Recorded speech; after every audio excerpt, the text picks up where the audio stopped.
How to add bank account in Binance. Hey guys, in this video I'll show you step by step on how to add bank account on Binance. After you open the Binance app, now go to trade. After you come to trade section like this, now swipe to left right like this, go to P2P. So after you come to the P2P, now if you want to add your bank, all you have to do under the P2P, go to profile. If you come to this profile, so under the profile, now tap on this payment method, this one. So from this option now, if you want to add your bank, just tap on this add payment method. So here you can select the bank that Binance gives you. Just tap on this bank transfer, or you can just go ahead and select the name of the bank. But I would recommend you to just use bank transfer if you are using bank.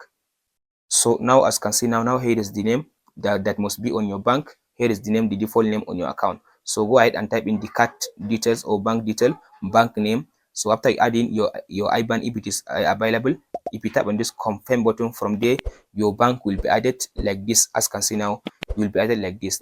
That's it guys. If you found this video helpful, please like and subscribe.